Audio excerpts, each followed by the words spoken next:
Hello students, मेरा नाम doctor Kapil Jain है। मैं मोमेंटम संस्थान का डायरेक्टर और आपका केमिस्ट्री प्रोफेसर।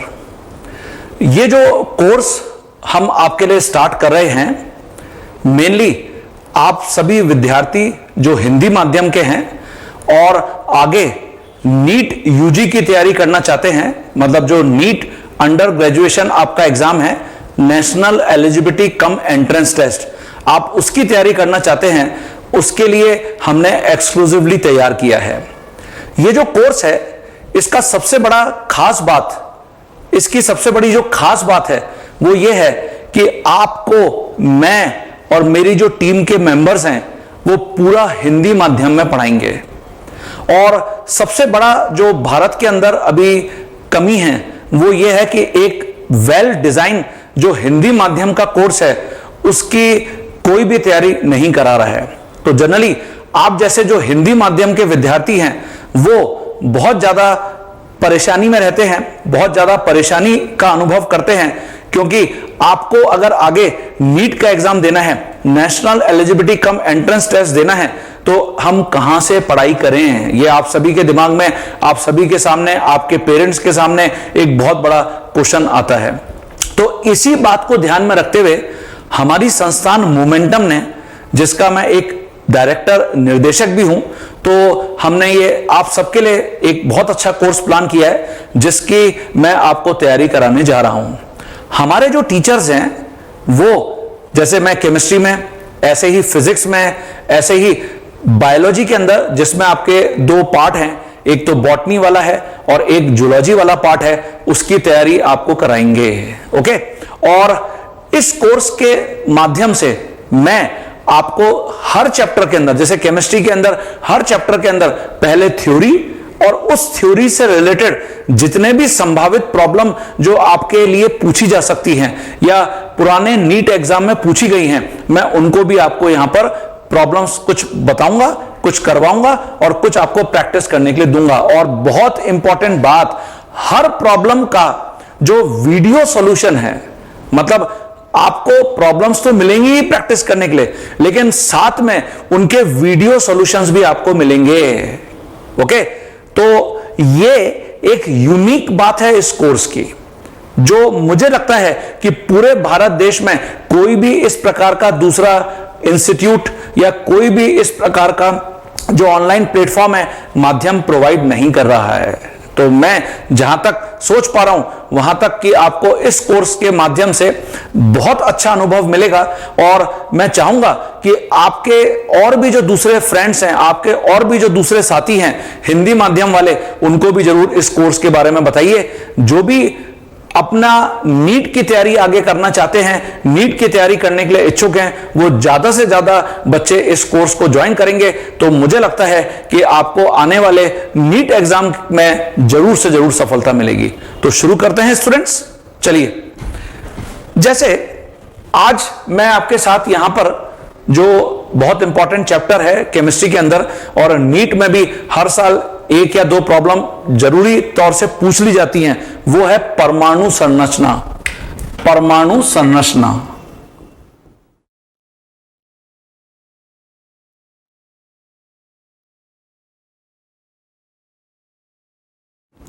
ये जो परमाणु संरचना टॉपिक है, इसके अंदर, इसको इंग्लिश में हम एटॉमिक स्ट्रक्चर बोलते हैं,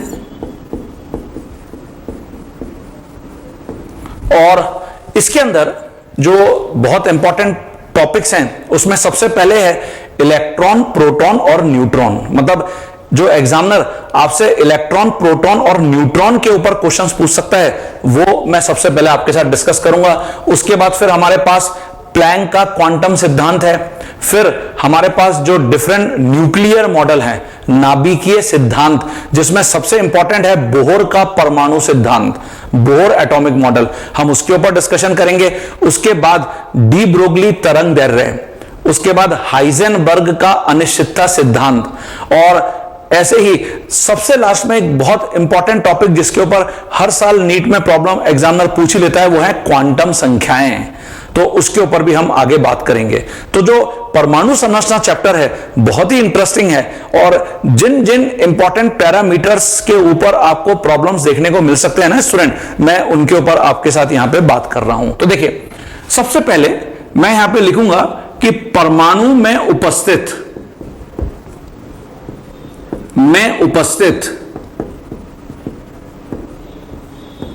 3 मुख्य कण।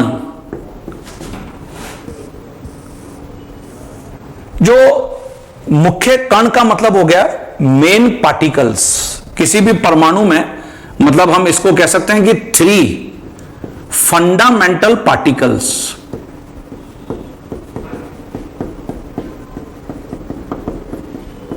Of an atom. मैं कई जगह आपको ऐसे इंग्लिश में भी जरूर लिखूंगा, क्योंकि आगे जब आप डॉक्टर बनेंगे तो डेफिनेटली आपको ये बहुत इंपॉर्टेंट होगा कि जो बेसिक आपके साइंस के टर्म्स हैं वो तो फिजिक्स में, केमिस्ट्री में, बायोलॉजी में सब पता होनी चाहिए। स्पेशली बायोलॉजी तो आगे आपके बहुत काम आने वाली है, ठीक है। तो देखिए बच्चों, मैं यहां पे लिख रहा हूं, इसको मैं जनरली बोलता हूं, हम गॉड से याद रखते हैं। गॉड मतलब भगवान। मुझे लगता है आप में से अधिकतर जो विद्यार्थी हैं वो भगवान को जरूर याद करते होंगे हर दिन, है ना? करते हो? ठीक है। आप सोच रहे होंगे कि सर भगवान से आप ये 3 कणों की तुलना कैसे कर रहे हो? तो देखो जरा, भगवान मतलब गॉड में एक्चुअली जी का मतलब है जनरेटर, ओ का मतलब है ऑपरेटर, और डी का मतलब है डिस्ट्रॉयर। ये देखिए, जनरेटर, ऑपरेटर एंड डिस्ट्रॉयर। जो जनरेटर है एक्चुअली, जैसे जो हिंदू लोग होते हैं उसमें हम ब्रह्मा, विष्णु और महेश को बहुत मानते हैं। तो जो हिंदू माइथोलॉजी है, जो हिंदू सभ्यता है, उसमें जनरेटर मतलब सबको पैदा करने वाले माना गया है भगवान ब्रह्मा है। ये देखिए, ब्रह्मा जी, है ना? और ऐसे ही ऑपरेटर का मतलब होता है सबको चलाने वाले, मतलब सिर्फ पैदा करने से तो कुछ नहीं होता। डेफिनेटली हम बड़े होते हैं और आगे एक अच्छा डॉक्टर बनेंगे तो हम हमारी सोसाइटी के लिए, हमारे समाज के लिए कुछ अच्छा करेंगे। तो ऑपरेटर मतलब हम सबको चलाने वाले, ये जनरली भगवान विष्णु को माना गया है, विष्णु जी। और डिस्ट्रॉयर, डिस्ट्रॉयर का मतलब होता है सबका विनाश करने वाले। जब आप डॉक्टर बन जाएंगे, सोसाइटी में, समाज में अच्छा काम करेंगे, अपना एक अच्छा करियर बना लेंगे और 80-90 साल तक जी लेंगे, तो फिर क्या होता है? भगवान बोलता है बस बेटा वापस आ जाओ। तो डिस्ट्रॉयर जो हैं वो भगवान महेश, मतलब जिनको हम शिव भगवान भी बोलते हैं, उनको माना गया है। तो ये देखिए, ये है हिंदू सभ्यता, हिंदू मैथोलॉजी, जिसके अंदर हम इन 3 भगवानों को याद करते हैं, ब्रह्मा जी, विष्णु और महेश या शिव भगवान, ठीक है।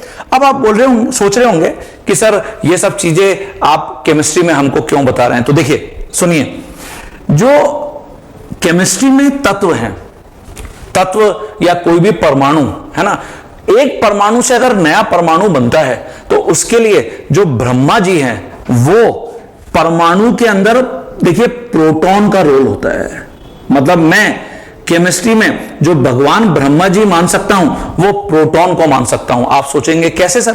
तो देखिए, मैं हाइड्रोजन में अगर एक प्रोटॉन ऐड करता हूं तो हीलियम बनता है, हीलियम में एक प्रोटॉन ऐड करता हूं तो लिथियम बनता है, लिथियम में एक प्रोटॉन ऐड करता हूं तो बेरिलियम बनता है, बेरिलियम में एक प्रोटॉन ऐड करूंगा तो नया परमाणु बोरॉन बन जाएगा। देखिए, मतलब क्या हो रहा है? जैसे ही तुम प्रोटॉन को एक परमाणु में ऐड कर रहे हो, एक नया परमाणु जनरेट हो रहा है, डेवलप हो रहा है। तो इसका मतलब जनरेटर प्रोटॉन हो गया।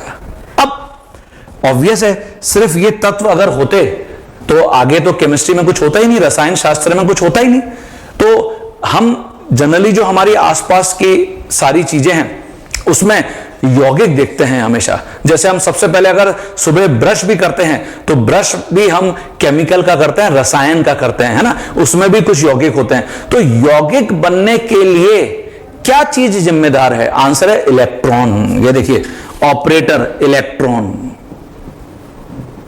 इलेक्ट्रॉन। अब आप सोच रहे होंगे कि सर इलेक्ट्रॉन कैसे? आपने इलेक्ट्रॉन को विष्णु जी जैसा मान लिया। बिल्कुल सही। देखिए, अगर मैं, जैसे बहुत ही अच्छा उदाहरण है इसका नमक।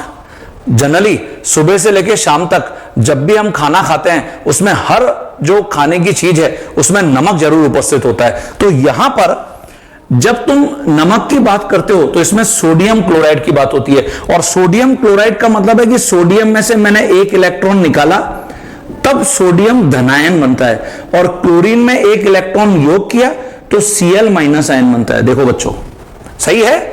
और तब जाकर यह सोडियम क्लोराइड बनता है। ये देखिए, यह है नमक, सॉल्ट, नमक का फॉर्मूला। ठीक है बच्चों, तो यहां तक आपको सभी को क्लियर हो गया। अब जो हमने डिस्ट्रॉयर बोला है, महेश जी है ना, हिंदू जो ग्रंथ है उसके अंदर, लेकिन जब हम बात करते हैं यहां पे केमिस्ट्री की तो ये न्यूट्रॉन है। अब आप फिर सोचेंगे कि सर न्यूट्रॉन कैसे आ गया? देखिए, जितनी भी नाभिकीय अभिक्रियाएं होती है ना बच्चों, उसमें बहुत ज्यादा ऊर्जा निकलती है, और ये जो ऊर्जा है ये इतनी ज्यादा होती है कि बहुत आसानी से कुछ ही सेकंड्स के अंदर हम धरती के अधिकतम भाग को नष्ट कर सकते हैं। तो न्यूट्रॉन नाभिकीय अभिक्रियाओं में उत्सर्जित होता है और इसके साथ उच्च ऊर्जा का उत्सर्जन होता है। तो ये देखिए, मैं यहां पे लिखता हूं न्यूट्रॉन। न्यूट्रॉन ये नाभिकीय अभिक्रियाओं में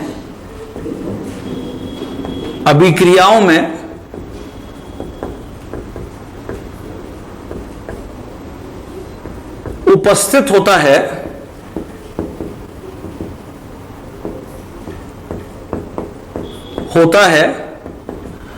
और इन अभिक्रियाओं में, तो नाभिकीय अभिक्रियाओं का बहुत अच्छा उदाहरण है नाभिकीय उत्सर्जन।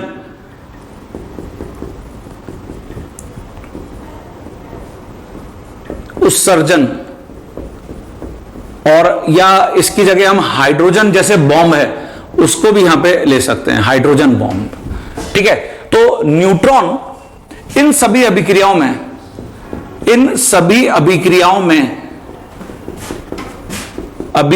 में उच्च ऊर्जा के साथ न्यूट्रॉन का उत्सर्जन होता है। न्यूट्रॉन का उत्सर्जन होता है।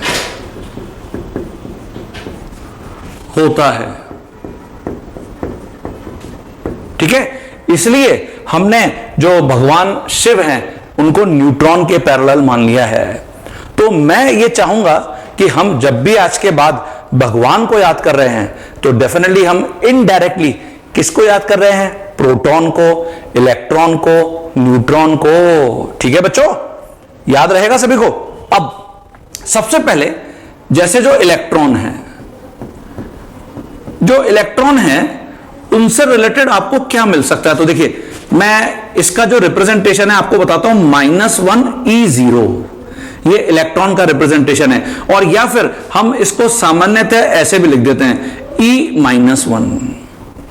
तो -1 E0 इसका क्या मतलब है वो भी मैं आपको भी बताता हूं। अब यहां पर जो नीट में मुख्यतः प्रॉब्लम पूछी जाती है ना, इसमें सबसे पहले पूछा जाता है जो विशिष्ट आवेश है इलेक्ट्रॉन का। ये देखिए, इलेक्ट्रॉन का विशिष्ट आवेश, ये जो इलेक्ट्रॉन का विशिष्ट आवेश है इसको हम इंग्लिश में स्पेसिफिक चार्ज भी बोलते हैं। ये क्या होता है स्पेसिफिक चार्ज या विशिष्ट आवेश? इसका मतलब होता है E और M का अनुपात, रेशियो। E का मतलब है आवेश, M का मतलब है मास या द्रव्यमान। तो E/M वैल्यू को हम बोलते हैं विशिष्ट आवेश। क्योंकि इलेक्ट्रॉन ऋणात्मक है, नेगेटिवली चार्ज है, इसलिए यह वैल्यू -1.76 इंटू 10⁸ कूलम पर ग्राम होती है बच्चों। कूलम पर ग्राम। कूलम ये तो आवेश की इकाई है, आवेश की यूनिट है, और ग्राम ये द्रव्यमान की इकाई है, द्रव्यमान की यूनिट है। ओके, तो क्या हमको ये वैल्यू याद रखनी पड़ती है? हाँ, मैं चाहूंगा कि आप ये वैल्यू याद रखिए, क्योंकि इसके ऊपर किस प्रकार की प्रॉब्लम पूछी जा सकती है वो मैं आपको अभी बताता हूं। ऐसे ही अगर इसकी जगह हम बात करते हैं यहां पर इलेक्ट्रॉन का मास, जिसको हम द्रव्यमान या भार कुछ भी बोल सकते हैं। केमिस्ट्री में द्रव्यमान और भार एक ही बात होती है, द्रव्यमान अथवा भार।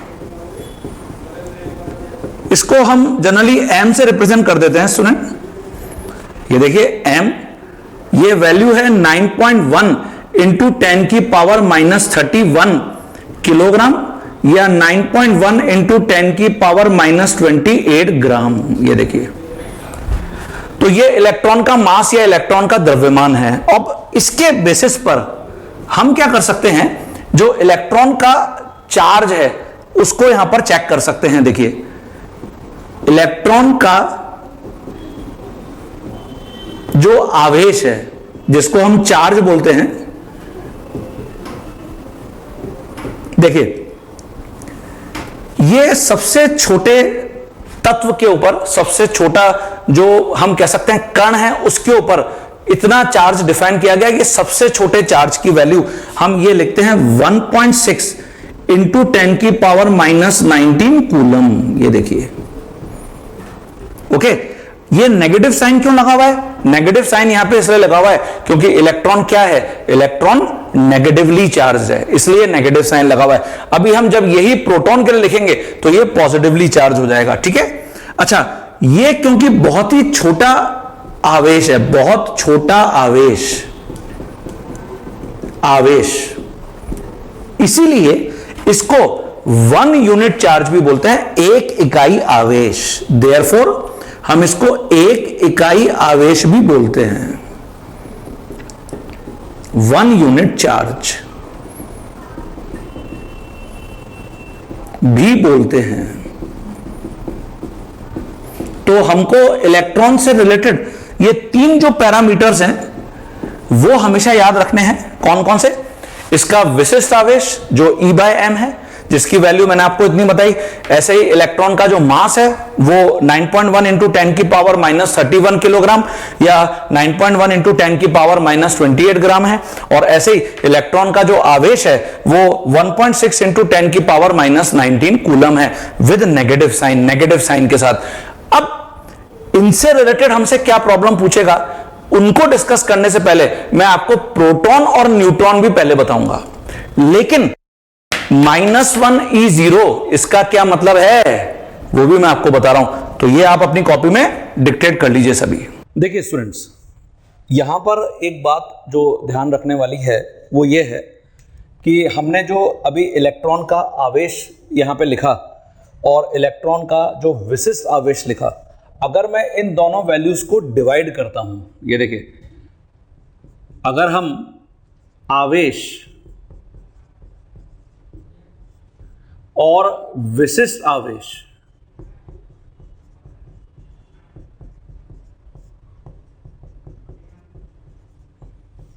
को डिवाइड करते हैं तो इससे हमको यहां पर इलेक्ट्रॉन का जो भार है, इलेक्ट्रॉन का जो द्रव्यमान है वो मिलता है।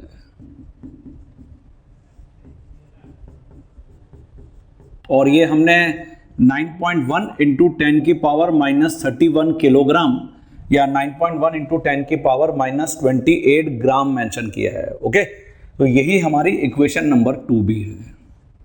तो ये जो 3 पॉइंट्स हैं इलेक्ट्रॉन से रिलेटेड, ये बहुत महत्वपूर्ण हैं। यहां पर जो हमने इलेक्ट्रॉन का विशिष्ट आवेश लिखा है, इसको कैलकुलेट करने का जो क्रेडिट है वो सर जे थॉमसन को जाता है। जे थॉमसन ने इसको बताया था। और ऐसे ही जो इलेक्ट्रॉन का आवेश है, मतलब जो परमाणु में उपस्थित सबसे छोटा जो कण हम बोल सकते हैं इलेक्ट्रॉन, उसके लिए जो कैलकुलेशंस करी थी वो रॉबर्ट मिलिकन सर ने करी थी। और रॉबर्ट मिलिकन ने ये सबसे छोटे कण के ऊपर आवेश को बताया 1.6 इंटू 10 की power minus 19 coulomb. Negative sign, जैसा भी आपको मैंने बताया, क्योंकि इलेक्ट्रॉन ऋणावेशित होता है, इसलिए हम यहां पे नेगेटिव साइन यूज कर रहे हैं। ओके, अब मैं यहां पर आ जाऊंगा प्रोटॉन के ऊपर। देखिए, जो प्रोटॉन है इसको हम इस सिंबल से रिप्रेजेंट करते हैं +1p1, अथवा सिंपली p पॉजिटिव भी लिखते हैं। जैसा भी आपको मैंने वहां पे भी बोला था कि इलेक्ट्रॉन के लिए हम -1e0 क्यों लिखते हैं, वो एट द एंड अभी आपको मैं बताऊंगा, है ना। तो अब यहां जो प्रोटॉन है उसके लिए कौन कौन सी बातें इंपॉर्टेंट हो सकती हैं। तो देखिए, जैसा भी हमने यहां पे लिखा इलेक्ट्रॉन का विशिष्ट आवेश, तो ऐसे ही हम जो प्रोटॉन है उसका विशिष्ट आवेश लिखते हैं।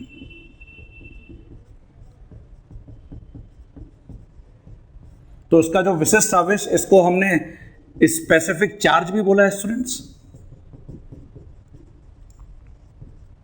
और जो स्पेसिफिक चार्ज की वैल्यू है वो यहां पर कुछ इतनी है। देखिए, 9.5 इंटू 10 की पावर 4 कूलम पर ग्राम, या फिर 9.5 इंटू 10 की पावर 7 कूलम पर किलोग्राम। क्या ये वैल्यू मुझे याद रखनी चाहिए? हां, जैसा मैंने आपको इलेक्ट्रॉन में भी बोला, यहां से किस प्रकार की प्रॉब्लम आपके एग्जाम में, नीट एग्जाम में पूछी जा सकती है, वो मैं आपको भी आगे बता रहा हूं। तो इसलिए महत्वपूर्ण है ये बच्चों, है ना। तो ये वैल्यू हमको याद होनी चाहिए। ऐसे ही अगर हम बात करते हैं प्रोटॉन के आवेश की, तो ऑब्वियसली जो इलेक्ट्रॉन का आवेश है उसका बिल्कुल उल्टा यहां पर होगा। तो प्रोटॉन का आवेश, जो प्रोटॉन का आवेश है उसको हम यहां पर डिफाइन कर सकते हैं 1.6 इंटू 10 की पावर -19। ये देखिए धनावेश, क्योंकि प्रोटॉन पॉजिटिवली चार्ज है तो इतना कूलम ये वैल्यू होगी। और क्या हम इसको 1 यूनिट चार्ज या 1 इकाई आवेश बोल सकते हैं क्या? हां, ये भी 1 इकाई आवेश है।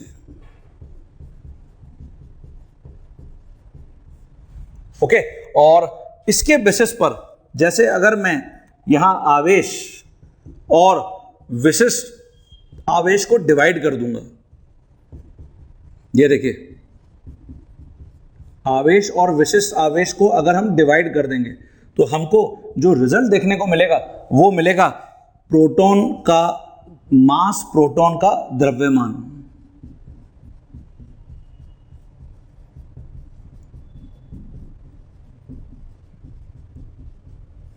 तो कितना आएगा ये? यहां पर जब हम इसको सॉल्व करेंगे, जो आवेश की वैल्यू है उसको डिवाइड करेंगे विशिष्ट आवेश से, तो स्टूडेंट ये वैल्यू आती है 1.67 इंटू 10 की पावर -24 ग्राम, या 1.67 इंटू 10 की पावर -27 किलोग्राम। ये देखिए, तो जो आवेश है अगर मैं उसको इक्वेशन 5 से रिप्रेजेंट कर दूं तो मैं ये वैल्यू इक्वेशन 6 से रिप्रेजेंट कर सकता हूं। देखिए, तो हमको प्रोटॉन के संबंध में ये 3 वैल्यूज हमेशा याद होनी चाहिए। कौन कौन सी? प्रोटॉन का विशिष्ट आवेश, ये वैल्यू। इसको विशिष्ट आवेश क्यों कहते हैं वो भी मैं आपको भी एक उदाहरण के साथ आगे समझाऊंगा। ऐसे ही प्रोटॉन का आवेश और ऐसे ही जो प्रोटॉन का मास है। क्या मैं प्रोटॉन के मास को इलेक्ट्रॉन के मास के साथ कंपेयर कर सकता हूं क्या? हाँ, ये आपको आपके एग्जाम में डायरेक्ट प्रॉब्लम देखने को मिलती है कि प्रोटॉन और इलेक्ट्रॉन के मासेस को अगर हम तुलना करते हैं तो क्या कौन भारी है, प्रोटॉन भारी है या इलेक्ट्रॉन भारी है? तो ये भी देख लेते हैं यहां पे। पहले इसको लिख लीजिए। देखिए बच्चों, जैसे अब मैं यहां पे क्या कर सकता हूं, प्रोटॉन के भार, जिसको हमने एमपी से रिप्रेजेंट कर रखा है, तथा इलेक्ट्रॉन के भार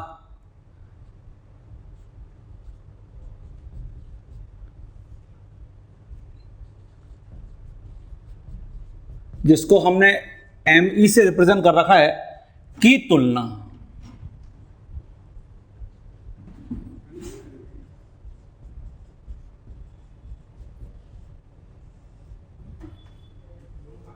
देखिए, तो कैसे करेंगे? इसके लिए जो हम यहां पर प्रोटॉन का भार है उसको इलेक्ट्रॉन के भार से विभाजित करके देखते हैं। तो प्रोटॉन का भार हमने कितना लिखा है?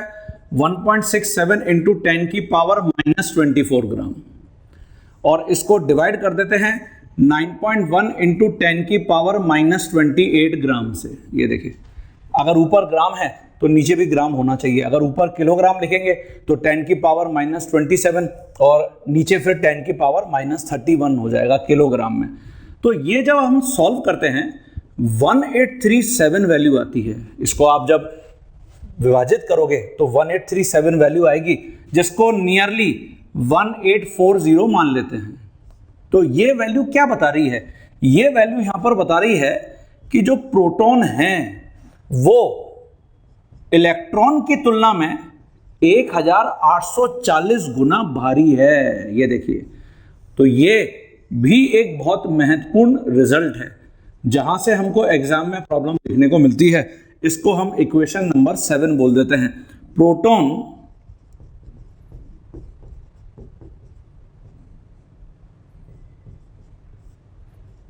इलेक्ट्रॉन की तुलना में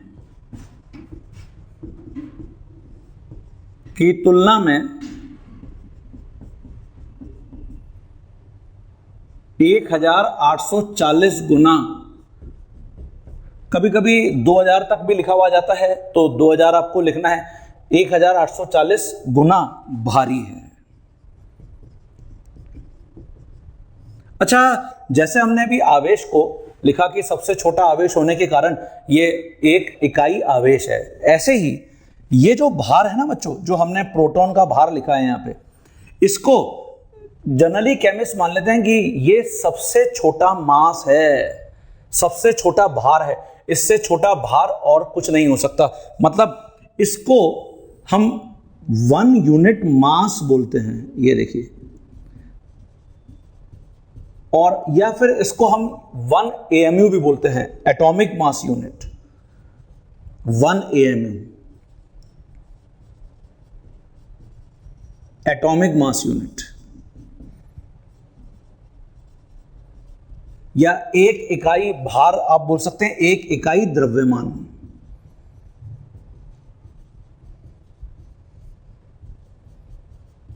ओके, तो अगर हम प्रोटॉन के मास को, प्रोटॉन के भार को इकाई में रिप्रेजेंट कर सकते हैं, तो क्या तुम इलेक्ट्रॉन के भार को कर सकते हो क्या? हाँ, तो देखिए यहां पर जैसे प्रोटॉन और इलेक्ट्रॉन का जो भार का अनुपात है, प्रोटॉन का भार अगर हमने माना है 1 यूनिट, एक इकाई, और मुझे इलेक्ट्रॉन का भार इकाई में बताना है, तो यह भी आपसे एग्जाम में पूछा जा सकता है कि इलेक्ट्रॉन का भार इकाई में कितना होगा। तो देखिए 1 unit divided by mass of electron है ना, तो ये वैल्यू अभी हमने कितनी लिखी है? 1837, जिसको हमने 1840 मान लिया। तो अब मैं यहां से लिख सकता हूं कि जो इलेक्ट्रॉन का भार है, इलेक्ट्रॉन का जो भार है, मास है, वो 1/1837 इकाई हो जाएगा। ये देखिए, मतलब यदि अगर प्रोटॉन का भार, जिसको हमने भी लिखा है कि एक इकाई है, तो फिर इलेक्ट्रॉन का भार इकाई में 1/1837 हो जाएगा। 1 को 1837 से भाग यहां पर दे रहे हैं हम, तो ये भी आपसे पूछा जा सकता है बच्चों। तो जिन जिन पॉइंट्स के ऊपर मैंने लिखा है बहुत इंपॉर्टेंट है, वो पॉइंट्स नीट में डायरेक्टली आपको देखने को मिल सकते हैं। तो इसलिए ये सारे इक्वेशंस आपको याद होने चाहिए। 1 से लेकर अभी तक हमने जो 7 तक लिखा, इसको हम 8 लिख देते हैं। ये देखिए, ठीक है। इसकी जगह अब हम आ जाते हैं किसके ऊपर? अच्छा, एक और यहां पर बात जो महत्वपूर्ण है उसको मैं आपको जरूर बताना चाहूंगा। प्रोटॉन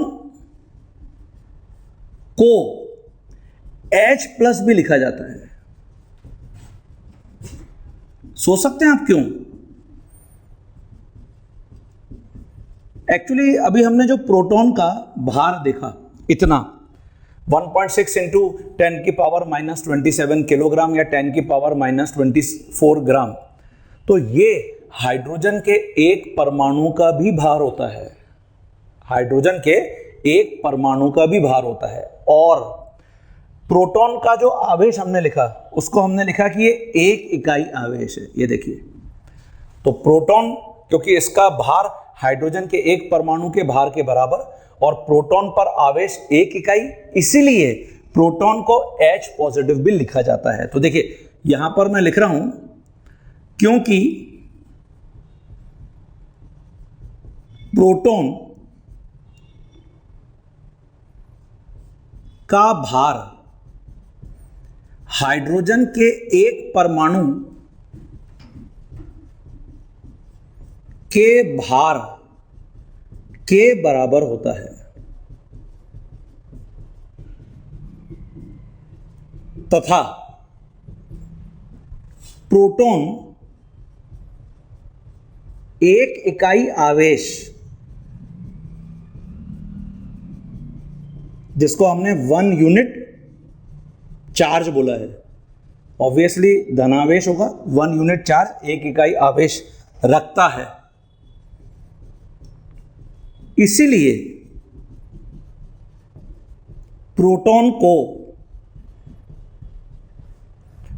को H पॉजिटिव भी कहा जाता है।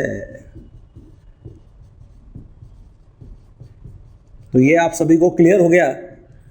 जो 11th 12th क्लास में जनरली हम पढ़ते हैं कि प्रोटॉन को H पॉजिटिव लिखते हैं, हमने अम्ल की परिभाषा में भी पढ़ा हुआ है, वो सभी अम्ल होते हैं जो H प्लस का त्याग करते हैं, है ना, और H प्लस मतलब प्रोटॉन। तो आज के बाद ये आपको हमेशा क्लियर रहेगा कि प्रोटॉन को हम H पॉजिटिव क्यों लिखते हैं। ये देखो बच्चों, ठीक है, तो ये सबसे पहले अपनी कॉपी में लिख लीजिए। हम अब आ जाते हैं न्यूट्रॉन के ऊपर।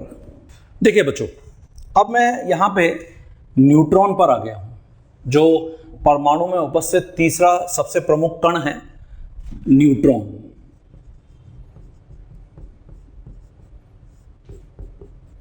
न्यूट्रॉन को हम ऐसे भी रिप्रेजेंट करते हैं 0n1। क्यों, वो मैं आपको अभी बताता हूं। न्यूट्रॉन की खोज प्रोटॉन की खोज के लगभग 50 साल बाद हुई है। क्यों? क्योंकि न्यूट्रॉन के ऊपर कोई भी आवेश नहीं था, इसलिए इसको पकड़ पाना कि परमाणु में इस प्रकार का भी कोई कण उपस्थित है बहुत ही डिफिकल्ट था केमिस्ट के लिए। तो इसलिए न्यूट्रॉन की खोज लगभग प्रोटॉन की खोज के 50 साल बाद हुई है। तो देखिए यहां अगर हम लिखते हैं न्यूट्रॉन के ऊपर आवेश, न्यूट्रॉन के ऊपर उपस्थित आवेश, तो क्या न्यूट्रॉन के ऊपर कोई आवेश होता है? नहीं, 0 वैल्यू होती है, कोई भी आवेश नहीं होता, जैसा भी आपको मैंने बताया। ठीक है, तो ये हम इक्वेशन नंबर 9 बोल देते हैं। और ऑब्वियस है न्यूट्रॉन का इसलिए विशिष्ट आवेश ये भी 0 ही होगा। न्यूट्रॉन का जो विशिष्ट आवेश है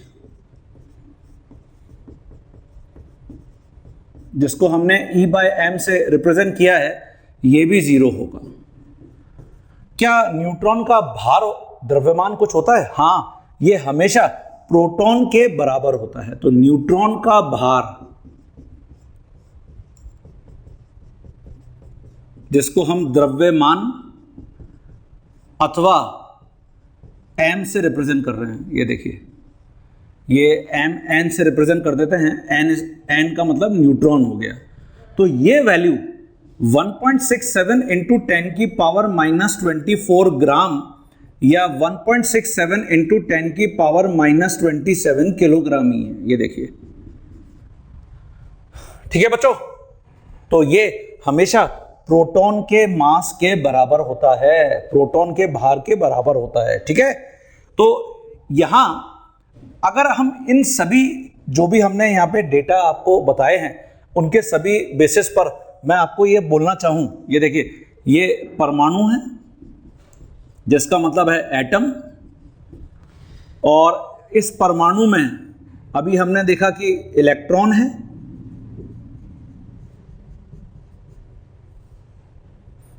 प्रोटॉन है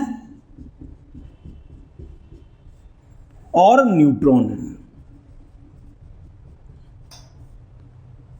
अब जो इलेक्ट्रॉन है, जैसा अभी आपको मैंने बताया कि हमने इसको -1 E0 से रिप्रेजेंट किया है, प्रोटॉन को +1 P1 से रिप्रेजेंट किया है, न्यूट्रॉन को हमने 0 N1 से रिप्रेजेंट किया है। तो क्यों ऐसा किया है? तो देखिए इसका आंसर मैं आपको बताता हूं। -1, ये जो -1 है इसका मतलब है एक इकाई ऋणावेश। ये देखिए बच्चों, एक इकाई ऋणावेश, ठीक है। और एक इकाई ऋणावेश की वैल्यू माइनस में 1.67 इंटू 10⁻⁻19 कूलम बताइए आपको मैंने। तो ये बहुत महत्वपूर्ण है। ऐसे ही जो 0 है इसका मतलब है नेग्लेजिबल, मतलब नगण्य मास। नेग्लेजिबल, नगण्य मास,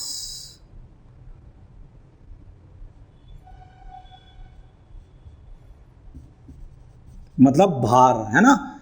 ये नेग्लेजिबल किसकी तुलना में है? नेग्लेजिबल प्रोटॉन या न्यूट्रॉन की तुलना में है। क्यों? अभी अपन ने कंपैरिजन किया, प्रोटॉन इलेक्ट्रॉन से कितना गुना भारी है? 1840 टाइम्स, लगभग 2000 गुना मान लीजिए। तो यहां नेग्लेजिबल मास है प्रोटॉन अथवा न्यूट्रॉन की तुलना में।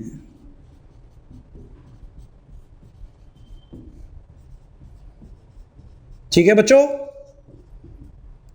ये क्लियर हो गया सभी को। अब आ जाते हैं अपन प्रोटॉन के ऊपर। प्रोटॉन में मैंने तो ये तो आपको क्लियर हो गया कि ये -1 E0 क्यों लिखा जा रहा है। 0 का मतलब ये नहीं है कि इलेक्ट्रॉन का मास 0 हो गया। 0 का मतलब यहां पर है नेग्लेजिबल मास, किसकी तुलना में? प्रोटॉन अथवा न्यूट्रॉन की तुलना में। अब आप ये आइए प्रोटॉन के ऊपर आते हैं। प्रोटॉन जो है उसमें हमने लिखा है +1। तो +1 का मतलब है एक इकाई धनावेश। ये अभी बताया था आपको मैंने, एक इकाई धनावेश। तो एक इकाई जो धनावेश है इसका मतलब क्या है? इसका मतलब है +1.67 और इंटू 10⁻⁻19 कूलम। ये देखिए कूलम में ये वैल्यू इतनी होती है जो अभी हम डिस्कस किए हैं। और 1 जो लिखा हुआ है इसका मतलब है एक इकाई भार, जिसको अभी हमने AMU एटॉमिक मास यूनिट भी बोला है, एक इकाई भार। इसकी वैल्यू हमने कितनी लिखी है? इसकी वैल्यू हमने लिखी है 1.67 इंटू 10⁻⁻24 ग्राम या 10⁻⁻27 किलोग्राम। ठीक है, ऊपर वाली जो वैल्यू है ये 1.6 इंटू 10⁻⁻19 कूलम है यहाँ पे। ठीक है बच्चों, तो ये सभी को क्लियर हो गया कि हम प्रोटॉन को +1 P1 क्यों रिप्रेजेंट करते हैं। +1 का मतलब है 1 इकाई धनावेश और 1 का मतलब है एक इकाई भार। अब आ जाइए न्यूट्रॉन के ऊपर। न्यूट्रॉन में जो 0 लिखा हुआ है इसका मतलब है शून्य आवेश। शून्य आवेश मतलब आवेश 0 है, चार्ज लेस है। ये जो हमने भी लिखा है न्यूट्रॉन के ऊपर उपस्थित आवेश 0 है, चार्ज लेस। ये देखिए, और ऐसे ही अगर हम 1 की बात करते हैं तो जैसे हम प्रोटॉन में लिखे हैं +1 P1, तो 1 का मतलब है एक इकाई भार, यहां पर भी एक इकाई भार। ये देखिए बच्चों, और एक इकाई भार इसका मतलब सेम वैल्यू है जो प्रोटॉन के लिए 1.67 इंटू 10⁻⁻24 ग्राम। ये देखो बच्चों, क्लियर है। तो ये जो हमारा परमाणु है, जो सबसे छोटा पार्टिकल है मैटर का, जिसको हम मैटर में परमाणु बोलते हैं, तो उसके अंदर जो इलेक्ट्रॉन, प्रोटॉन और न्यूट्रॉन हैं, उन सब के ऊपर जो प्रॉब्लम हमसे पूछी जा सकती है वो इन सभी डेटा के ऊपर पूछी जा सकती है। तो ये आपको मैंने इलेक्ट्रॉन, प्रोटॉन और न्यूट्रॉन से संबंधित सारे महत्वपूर्ण पॉइंट बता दिए। अब अगले वाले जो लेक्चर में आप देखेंगे उसमें देखेंगे कि मैं आपको इनसे रिलेटेड प्रॉब्लम बताऊंगा। किस प्रकार की प्रॉब्लम हमको मुख्यतः यहां से देखने को मिल सकती हैं वो आपको यहां पे क्लियर हो जाएगा। ठीक है, तो ये सारे डेटास को, ये सारे पॉइंट्स को आप ढंग से पढ़ लेंगे। तो अगले वाले जो लेक्चर है उसके अंदर हम इनसे रिलेटेड प्रॉब्लम को अटेंड करते हैं। तो सबसे पहले ये सब अपनी कॉपी में ढंग से डिक्टेट कर लीजिए।